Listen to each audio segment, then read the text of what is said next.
Heart है, heart के बारे में तो आपने वो काफी टाइम से पढ़ा हुआ है, 11 12 में भी पढ़ा, फिर यहाँ पे फर्स्ट ईयर सेकंड ईयर में भी पढ़ा है। अब तो आप लोगों का थर्ड ईयर स्टार्ट हुआ है। तो कोई हार्ट पेशेंट है घर पे? अभी जो हम लोग जिन ड्रग्स को देखने वाले हैं,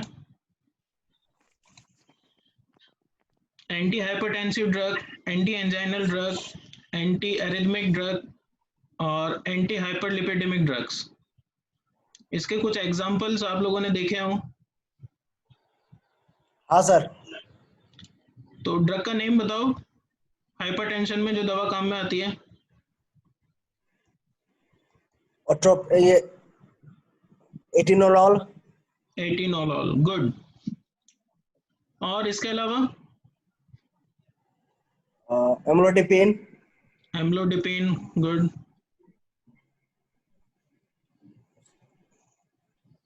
उसके बाद टेलमिसार्टन। हाँ, गुड, टेलमिसार्टन। एंजाइना में, एंजाइना पेक्टोरिस में? एंजाइनल ड्रग्स में, एंटी एंजाइनल ड्रग्स में हार्ट अटैक के टाइम पे आप लोगों ने ये सुना होगा कि एक टैबलेट है, उसको सबलिंगुअल रूट से दिया जाता है। हाँ हाँ हाँ, उसका सर वो किस चीज का उसका क्या टैबलेट नाम होता है?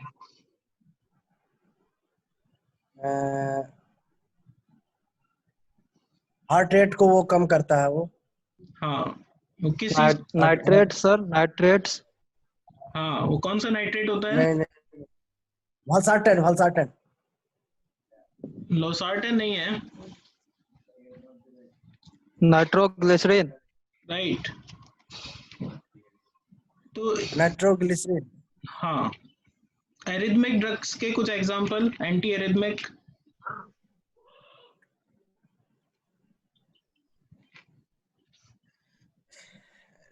ड्रग्स के अंदर ये डिजिटेलिस का नाम सुना है? डिजिटेलिस। हाँ हाँ। हाँ सर। तो उसका यूज किया जाता है इसमें एरिथमिया को कंट्रोल करने में, बिकॉज एरिथमिया भी ये दो टाइप से होता है, ब्रेडिकार्डिया और टेकिकार्डिया, टैकीकार्डिया। है ना? ब्रेडिकार्डिया और टेकिकार्डिया। तो इसलिए डिजिटेलिस है, ग्लाइकोसाइड उसके अंदर होता है, डिजिटॉक्सिन, डिजिटॉक्सोजेनिन, तो वो इस चीज को कंट्रोल करता है। हाइपरलिपिडेमिक ड्रग्स के एग्जांपल बताओ।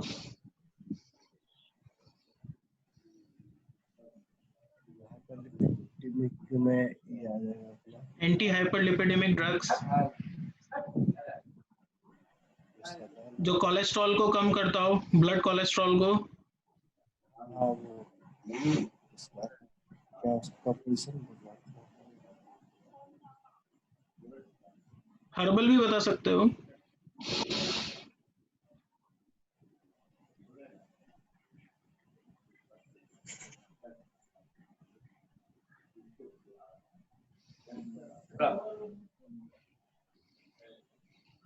तो अब तक आपका जो लास्ट सेम में जितने भी ड्रग्स के आपने क्लासिफिकेशन तो पढ़े हैं, सीएनएस जैसे पढ़ी है, तो ड्रग का जो क्लासिफिकेशन है वो याद होना चाहिए। आप लोग फर्स्ट पॉइंट तो अभी यही नोट कर लें कि जो आपका लास्ट सेम है उसमें जितने भी ड्रग्स आप लोगों ने पढ़े हैं वो अलग अलग स्टेजेस पे याद करना तो नेक्स्ट चीज है, जो क्लासिफिकेशन है वो याद होना चाहिए, क्योंकि वहीं से क्वेश्चन आ जाता है। अगर आप लोगों ने ड्रग पूछा हुआ है, उसका जो कैटेगरी है वो बताना है, अगर उसी में डाउट है तो प्रॉब्लम हो जाएगा।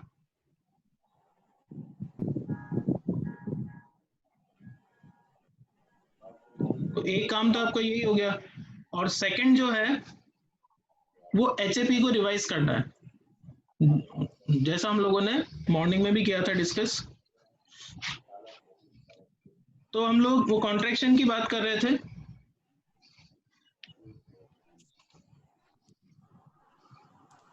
ये जो ग्राफ है इसको हम डिस्कस हमने किया था,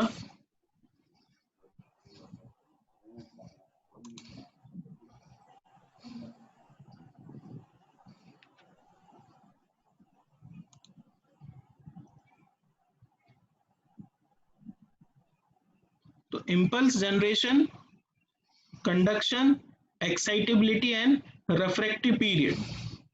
एक्चुअली 4 phases हैं और इस फेज के थ्रू ही हार्ट अपना काम कर पाता है।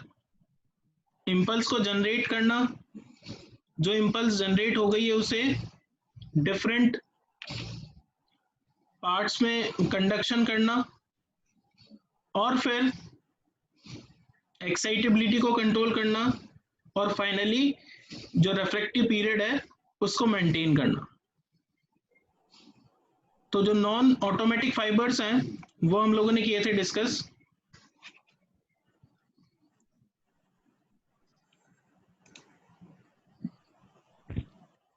तो ये 2 टाइप से थे डिवाइडेड। तो इसमें हम लोगों को ये देखना था कि जो ग्राफ है उसमें रेस्टिंग जो मेम्ब्रेन जो पोटेंशियल है वो कैसे मेंटेन होता है। यानी कि ये जो ग्राफ है, ये ग्राफ हर स्टेज में यही रहेगा, 0 1 2 3 4। ये रेस्टिंग जो मेम्ब्रेन का पोटेंशियल है उसको बता रहा है, ये ओवरशूट को बता रहा है, ये प्लेटिव है और यहाँ से ये डाउनफॉल में जाके रीपोलराइज होके वापस से मेंटेन करता है रेस्टिंग मेम्ब्रेन पोटेंशियल को। तो ग्राफ तो वही है बट मिली वोल्ट का डिफरेंस है। अभी जो हम लोगों ने इम्पल्स जब जनरेट हुई तो हमने ये देखा कि उसमें जो मिली वोल्ट्स हैं वो कैसे चेंज हो रहे थे। अभी आपने देखा, इसको फोकस करना है कि जब हमने नॉन ऑटोमेटिक फाइबर्स को देख रहे हैं तो डायस्टॉल के टाइम पे आरएमपी जो है इसका रेस्टिंग मेम्ब्रेन पोटेंशियल वो 90 मिली वोल्ट है नेगेटिव साइड में। जैसे ही इसका जो स्टिमुलेशन है वो होगा, डीपोलराइजेशन होगा, तो ये फास्ट जीरो फेज को कवर अप करेगा और इसका ओवरशूट जो है वो प्लस 30 मिली वोल्ट पे होता है। ये वैल्यूज आपको ध्यान रखना है। और इसके बाद जैसे ही हो जाएगा तो rapid return to near isoelectric level phase 1 को वो टच करेगा और maintenance of membrane potential at this level for a considerable period, that is phase 2। और फिर वो फेज 4th में आएगा। अब इसके बाद हम लोग देखते हैं जो ऑटोमेटिक फाइबर से वहां क्या हो रहा है।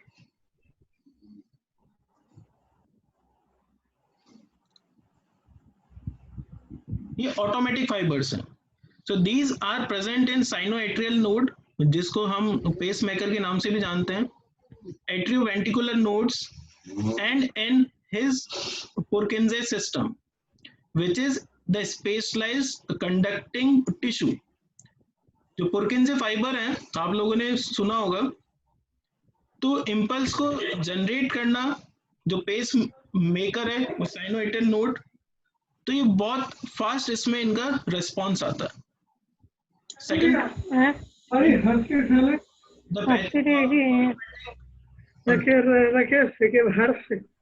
are present in the interarterial septum, AV ring and around openings of the the most phase 4 and slow diastolic microphone of कर लो। म्यूट कर लो अपना। फिर एक्चुअली क्या है वो सबका म्यूट हो जाता है, जैसे मॉर्निंग में हो रहा था ना। हाँ बेबी म्यूट कर लो।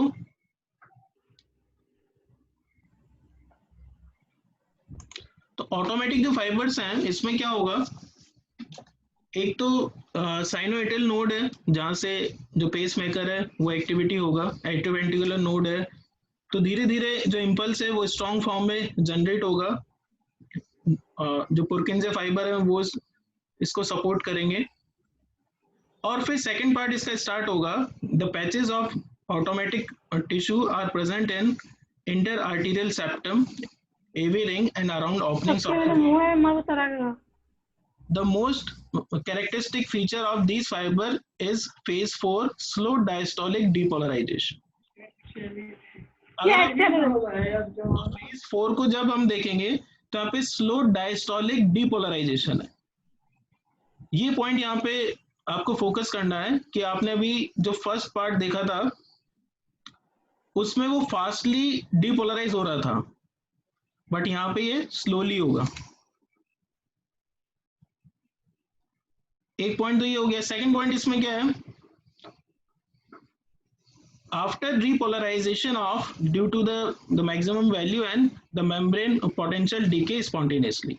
Next point है when it reaches a threshold value sudden depolarization occurs automatically, thus they are capable of generating their own impulse.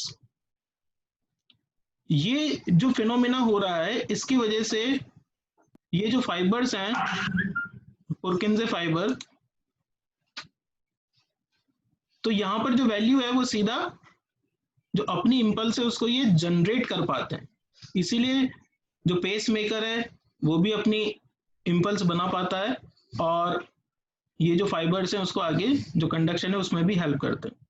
The rate of impulse generation by the particular fibres depends on the value of maximal diastolic potential, the slope of phase four depolarisation and value of the threshold potential. जैसे impulse होता है ना, जैसे देखा जाता है नब्स जो है रेट ऑफ इम्पल्स ये कैसा चल रहा है, तो ये जो जनरेट होगा वो यहीं से होगा, ऑटोमेटिक ये फाइबर्स हैं और फिर आगे इनका कंडक्शन होगा।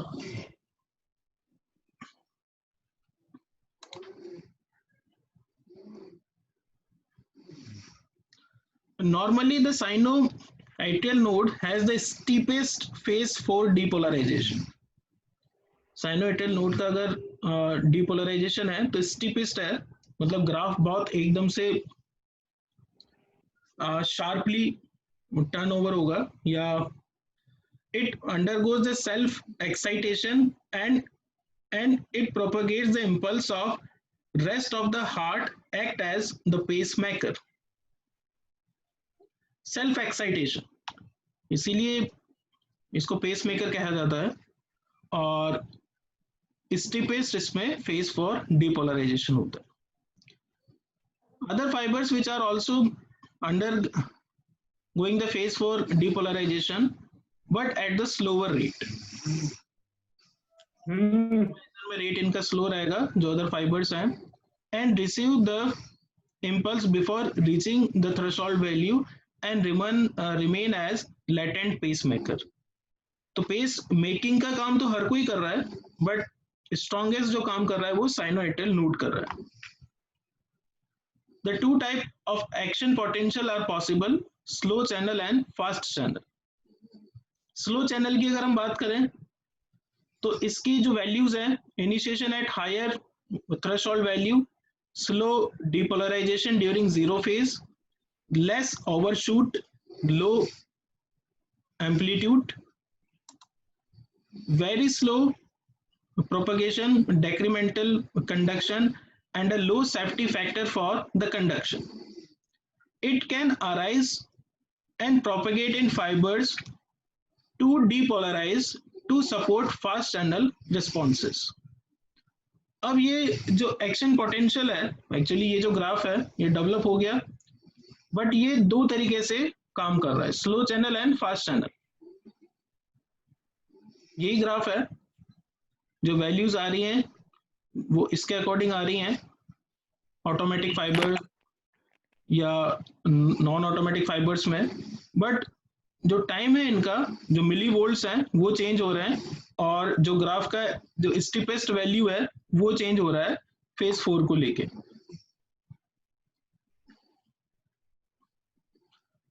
अब इसका सेकंड पार्ट है जो बताता है कि जब एक इम्पल्स जनरेट हो गई है तो डिफरेंट पार्ट में उसका जो कंडक्शन है वो कैसे होगा। So the rate of conduction through a fibre is a function of its membrane responsiveness, which is defined by the rate of rise of action potential dV by dt as a function of the membrane potential at which the activation occurs. A more completely polarized membrane depolarizes faster. तो जैसे हम लोगों ने आपका जो first semester था उसमें differentiation पढ़ा था, तो डीवी बाई डी टी आप लोग देख रहे हैं यहाँ पे, सो इट इज, हम लोग इसको बता सकते हैं that it is the change in the velocity, acceleration की बात हो रही है। तो फाइबर में भी जो इम्पल्स जो जनरेट हो गई है, जो पेस मेकर ने जनरेट कर दी है, automatic fibres, non automatic fibres, वहां से सारा हो गया इम्पल्स जनरेशन। अब उनका जो कंडक्शन है उसके लिए जो एक्शन, जो पोटेंशियल है वो रेस्पॉन्सिबल है ही, और जो जितना ज्यादा वो पोलराइज्ड होगा उतना ही फास्टर डीपोलराइज होगा। मतलब जितना भी मस्कुलर पार्ट जितना भी है, जो कार्डियक जो मसल्स हैं, हर पार्ट में जो जितना ज्यादा वो पोलराइज होगा उतना ही ज्यादा डीपोलराइज फास्टर होगा। And this type of relationship is seen in atrial node, ventricular and the पुरकिंजे fibres. जो पुरकिंजे फाइबर्स हैं, these are also known as fast channel fibers by which depolarize the sodium current, but not in sinoatrial node and AV nodal cells, which remains refractive for some time even after the attainment of maximal resting potential. अब जैसे हम लोगों ने वहां discuss किया था sodium potassium pump को, सुबह का अगर आपने रिवाइज किया है तो हम लोगों ने यहाँ पे ये मेंटेन किया था कि इस फेज के बाद जो कैल्शियम है वो अंदर आएगा और ब्रिंग अबाउट द कॉन्ट्रैक्शन, वो कैल्शियम अंदर आ गया। अब ये जो फेज थर्ड है, जैसे ही फेज फोर्थ में जाएगा तो यहाँ पे क्या होता है, सोडियम और पोटेशियम पंप ये एक्टिवेट हो जाता है और ये आयनिक जो डिस्ट्रीब्यूशन है उसको रिस्टोर कर पाता है, और इसी की वजह से रेस्टिंग मेम्ब्रेन पोटेंशियल में चीज जाती है। अब उसी चीज को यहाँ पे बता रहे हैं,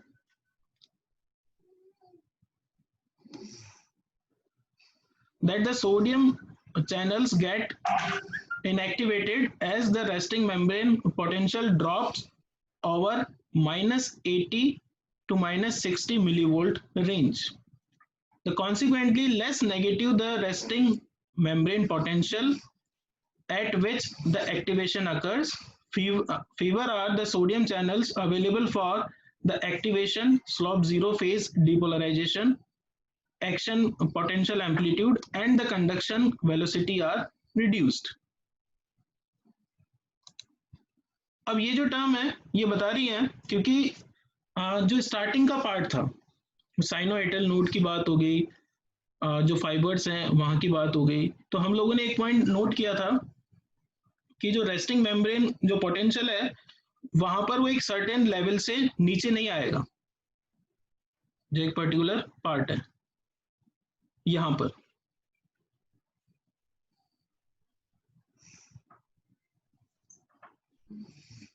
ये था यहां पर, the resting membrane potential once attained does not decay, यानी कि जीरो तक नहीं आएगा।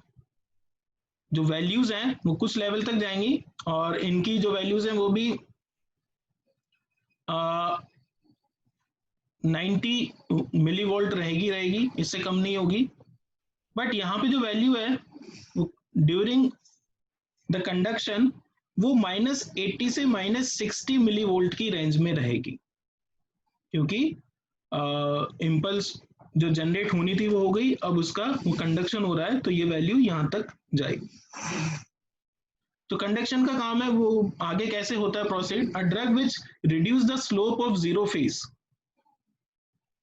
अब ड्रग जो इसके ऊपर काम कर रही है तो ये जो कंडक्शन है इसको मॉनिटर किया जाता है, और drug which reduce the slope of zero phase at a given resting membrane potential will shift the membrane responsive curve to the right। तो सही बात है, वो जितना वो रिड्यूस होगा उतना ही जो कर्व है वो राइट टुवर्ड्स शिफ्ट हो जाएगा। The reverse occurs if the drug that shift the curve to the left, और लेफ्ट साइड में कर्व को लेके जाएगी ड्रग जो कि इसका रिवर्स एक्शन को शो करेगी, यानी कि वो वो इंक्रीज होगा उससे slope of zero phase. The membrane responsiveness curve can also be altered by disease. Small cells at the upper margin of the atrioventricular node have very low conduction velocity, that is 20 mm per second. The Purkinje fibers have the conduction velocity of 4000 mm per second. इसको आप note करके रखें, आ जाती है value कभी. Except near their junction with the ventricular fibers get region, or if they change over from the fast channel to the slow channel response. तो इसीलिए इनको स्ट्रॉन्ग माना जाता है, बिकॉज इनकी जो कंडक्शन जो वेलोसिटी है वो सबसे ज्यादा है. अब इसका थर्ड पार्ट है एक्साइटेबिलिटी. इम्पल्स जनरेट हो गई, ऑटोमेटिक फाइबर, जो नॉन ऑटोमेटिक फाइबर है वहां से भी, साइनोइटल नोड पेसमेकर की एक्टिविटी हो गई, रेस्टिंग जो मेम्ब्रेन जो पोटेंशियल है स्टार्टिंग में वो -90 था वहां पे, और यहाँ पे -60 से -80 ड्यूरिंग द कंडक्शन. अब जो एक्साइटेबिलिटी है ये क्या प्रॉपर्टी है? This property of fibre is defined by the strength of stimulus required to elicit a response or to produce an action potential. अब एक्चुअली होगा क्या कि जैसे ही एक इम्पल्स जनरेट हो गई है, वो कंडक्शन उसका चल रहा है, तो एक एक्साइटेबिलिटी आएगी मसल फाइबर में, और ये जो फाइबर है वो कंटिन्यूसली मेंटेन रहेगा एक पर्टिकुलर एक्शन पोटेंशियल को जनरेट करते हुए. जैसे एक्चुअली ये जो चीजें हैं ये इलेक्ट्रिकल इम्पल्स की हम बात कर रहे हैं. जैसे इसको अगर हम जो प्रोसेस है उसको कंपेयर करें फ्लो ऑफ वाटर से, तो वाटर जहां से जनरेट हुआ है वो कंडक्शन उसका चल रहा है, और फिर ये मेंटेनेंस की बात है एक्साइटेबिलिटी, बिकॉज एक बार जो इम्पल्स जनरेट हो गई है वो मेंटेन रहेगी. हार्ट का जो फंक्शन है अगर आप उसको देखें तो हार्ट लगातार उसमें पंपिंग चल रहा है, यानी कि इम्पल्स जनरेट भी हो रही है, कंडक्शन भी चल रहा है, और एक्साइटेबिलिटी भी लगातार चल रही है. Next is hyperpolarisation decreases the excitability, while a small reduction in resting membrane potential increase the excitability by respectively increasing and decreasing the gap between it and the threshold potential. अब हम लोगों ने morning में ये stages देखी थी, ये वाली रिपोलराइजेशन हो जाए, डीपोलराइजेशन हो जाए या पोलराइजेशन हो जाए, तो जो मसल है वो काम करने वाला है, वो जो स्टेज है that is the polarisation. Depolarise हो गया, डिस्चार्ज हो गया, और रिपोलराइजेशन में अपने आप को रिकवर कर रहा है. अब यहाँ पे वर्ड यूज क्या है? हाइपर वो पोलराइजेशन. यानी हाइपर का मतलब क्या है कि एक बार वो स्टेडी स्टेट में आ गया है, रेडी है, बट वापस से वो डिस्चार्ज नहीं हो रहा है या अपने आप को रिकवर नहीं कर रहा है. इसीलिए एक्शन जो चल रहा है वो कैसे चल रहा है? इनवॉलेंट्री. अगर वो रिकवरिंग फेज में चल जाएगा, डिस्चार्ज होने की फेज में चल जाएगा, तो उसका फंक्शन ही चला जाएगा, अपने आप काम करना है ना उसे. Thus in fast channel fiber the excitability is generally supernormal during the end of phase third. However, when the resting membrane potential is reduced to a value below the threshold potential, the fibers become inexcitable. तो अब जो fast जो channel fibres हैं वो इसको maintain करते हैं up to the super normal level, but when the resting membrane potential is reduced to a value below the threshold potential, जैसे हम लोगों ने बात किया कि during the impulse generation resting membrane potential -90 millivolt होना चाहिए, ठीक है. ड्यूरिंग द कंडक्शन -60 से -80 की रेंज में होना चाहिए. बट मान लीजिए ये जो थ्रेशोल्ड इससे भी कम चला जाता है, एक्चुअली जब डिजीज की स्टेट आती है तो यही सब होता है। तो उस टाइम पे क्या होगा, the fibre become inexcitable. Next is the refractive period. The pharmacologically, the effective refractive period, which is the minimum interval between the two propagating action potential, is the most important. कि एक action potential बन गया है, यानी कि impulse generate हुई है, conduction उसका चल रहा है, एक्साइटेबिलिटी मेंटेन है, तो यानी कि एक ग्राफ पूरा बन गया। अब सेकंड इम्पल्स जनरेट हुआ, उसका भी कंडक्शन हुआ, उसका भी जो एक्साइटेबिलिटी है मेंटेन रही, और एक वैल्यू के नीचे वो गया नहीं, तो फाइबर ने काम करना बंद नहीं किया, वो मेंटेन है। तो वहां से क्या होगा, सेकंड एक्शन पोटेंशियल जनरेट हो गया। अब दोनों एक्शन पोटेंशियल के बीच में एक मिनिमम इंटरवल है, वो जो इंटरवल है उसको हम कहेंगे refractive period. An action potential can be evoked in the fast channel fibers even before the complete repolarization, because the sodium channel recovers in voltage dependent manner above the threshold potential. तो ये fast channel वो fibres के लिए बताया गया है कि इसमें अपने आप भी हो जाता है, और because of the sodium channel recover in voltage dependent manner. But as such, the effective refractive period upon the action potential duration should be less than 1. ये टाइम इंटरवल की बात हो रही है और फ्रैक्शन ऑफ सेकंड्स में ये value निकलती है। तो ये जो टाइम इंटरवल है इफेक्टिव रिफ्रैक्टिव पीरियड और एक्शन पोटेंशियल ड्यूरेशन का, it should be less than 1. By contrast, the calcium channel recover in time dependent manner progressively after the fiber has successfully polarized. Thus in slow channel fibers, effective refractive period upon the action potential duration is more than 1. अब हम जब इसको compare करते हैं, जो calcium जो channels हैं, तो वहां पे ये वैल्यू कम हो जाएगी, ज्यादा हो जाती है इन स्लो चैनल फाइबर्स के केस में। फास्ट चैनल में तो it should be less than 1 और स्लो चैनल में मोर देन 1। और the most anti arrhythmic drug increase effective refractive period upon action potential duration. जितने भी ड्रग्स हैं वो इस रेशियो को बढ़ाती हैं।